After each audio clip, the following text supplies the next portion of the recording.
Eu sou professor Delton Servinho, eu trabalho no Instituto Upgrade há mais de 10 anos. Eu sou professor desde a primeira turma do MBA, assim, tenho uma gratidão imensa por poder estar junto do time, da tribo, que o professor Ângelo Dias falou agora há pouco. Eu sou professor de educação física, comecei minha carreira com esporte, passei pela gestão, né, fui executivo de futebol, fui coordenador técnico de uma rede de academias no Rio de Janeiro, e hoje sou proprietário de um estúdio de preparação física. Transitei minha carreira inteira por vários segmentos de educação física e hoje me lancei como empreendedor e como empresário, né?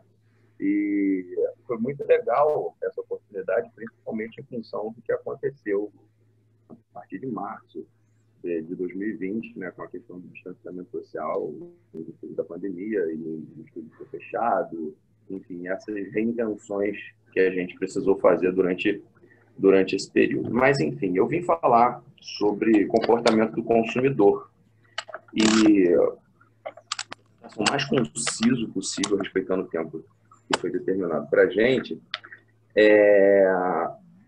e contar um pouco da experiência do estúdio Go Funcional em relação a essas abordagens, porque o estúdio ele é eminentemente ligado à praxis, né? A junção, o coroamento que a literatura traz para a gente sobre a teoria e a prática, visto que você não teoriza no vazio e que você não pratica sem a teoria, né?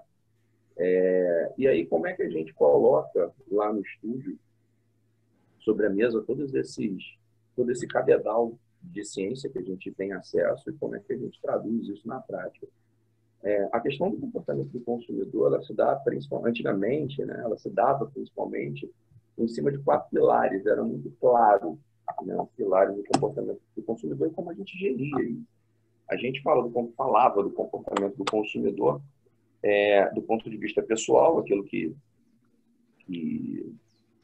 tinha um contato direto com quem comprava, a questão social, né, que era o entorno, cultural, que era a relação dessas informações pessoais e sociais com o mundo, e o componente psicológico, que era aquilo que motivava o sujeito a comprar, e no caso dos serviços, né, continuar comprando, visto que a condição de serviço coloca lá na sua como se fossem os princípios do treinamento desportivo para o marketing de serviço, a questão da perecibilidade, quer dizer, o serviço ele se encerra à medida que você termina o serviço.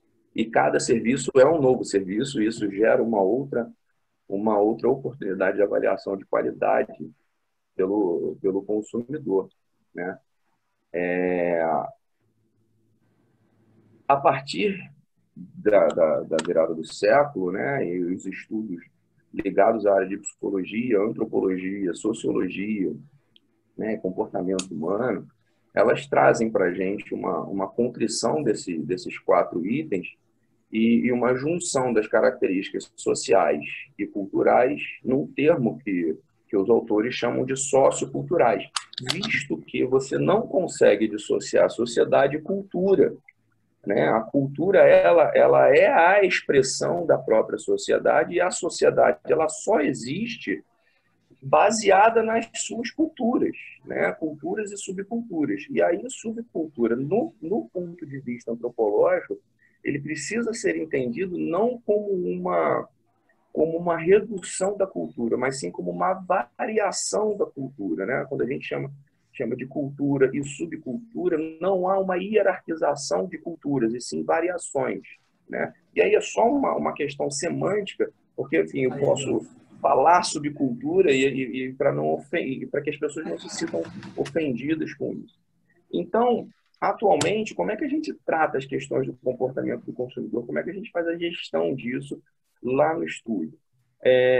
Em relação às questões de cunho psicológico, elas vão estar ligadas sempre às percepções do cliente, às suas motivações e emoções. São esses 3 quesitos, né? A percepção do cliente, ela vai estar ligada aos aspectos tangíveis, que é aquilo que coloca, que dá matéria para o serviço, é onde o cliente se ancora para poder caracterizar e emitir juízo de valor sobre o serviço, né? Visto que o serviço é intangível, ele é um evento e não tem transferência de propriedade.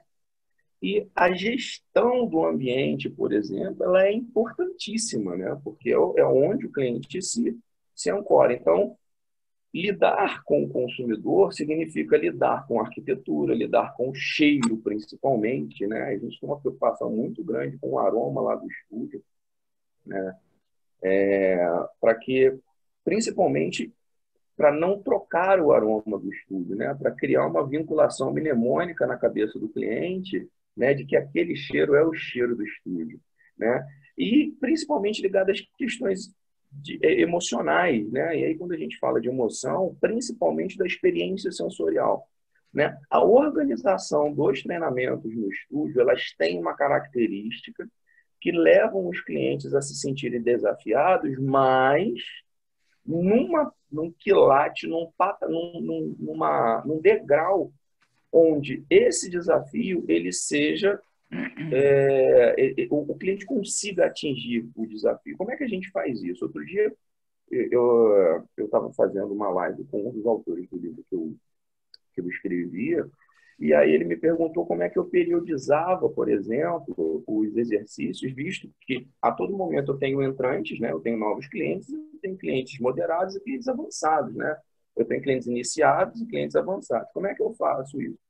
Então eu pego, por exemplo, o mesmo treino e eu separo no mesmo treino por volume ou por intensidade o quilate dos exercícios. Então eu coloco sempre 3 degraus, 1 estrela, 2 estrelas e 3 estrelas. 3 estrelas é o cara que está começando. E aí a inversão das estrelas é quem ele, porque até o cliente ele se sente incomodado, porque o cara que é o avançado fala assim, pô, Deus, por que eu sou 1 estrela e não sou 3 estrelas, entendeu? Porque quem está chegando, né, que precisa se sentir acolhido, esse cara precisa se sentir valorizado, né, pertencente ao grupo, até porque o segundo quesito, né, o primeiro é psicológico, o segundo é sociocultural. No quesito sociocultural, a grande força de compra e de recompra vai estar ligada à zona de influência, que é a questão tribal, né, da participação e do senso de pertencimento do grupo por esse cliente. Né? Então, fazê-lo se sentir acolhido talvez seja a primeira tarefa do profissional de educação física numa ação individual ou de uma empresa, né, numa ação com o CNPJ. E aí eu separo os treinos, né? Então, por exemplo, imagina que a gente esteja fazendo um exercício muito simples, um abdominal, e eu separo, por exemplo, por intensidade, a quantidade de tempo ou a quantidade de recepções, de repetições, perdão. Quem é 3 estrelas vai fazer X, quem é 2 estrelas vai fazer Y, quem é 1 estrela vai fazer W. E aí todo mundo treina, né, o mesmo treino, já fica lá a quantidade de repetições e os clientes têm a possibilidade de se desafiar e de se colocar nas estrelas que querem. O que eu falo com ele? Né? O cliente iniciante, por exemplo, o cliente iniciante ele tem uma, uma tarefa a cumprir. Ele precisa passar 2 semanas fazendo treinos 3 estrelas. Depois, ele pode, pelo menos uma vez por semana, passar para 1 estrela. Depois, ele pode fazer duas vezes 2 estrelas. Ele só não pode geminar, fazer o mesmo treino consecutivo. Né? E aí a gente vai alterando. Com isso, qual é a ideia? É de fazer o cliente se sentir desafiado e, principalmente, se sentir satisfeito por concluir o desafio. E que, para ele, tanto faz seu desafio 3 estrelas, 1 estrela ou 2 estrelas. O que ele quer, o que ele se sente confortável, né? O que libera endorfina ali para ele, é a consecução do desafio. Né? E aí, paulatinamente, ele vai se sentindo mais confortável naquela categoria e ele vai passando para frente tranquilamente. Né? A questão da emoção, ela está ligada à aprendizagem, principalmente, aí quando a gente coloca, né, nas lives técnicas, né, nas aulas técnicas,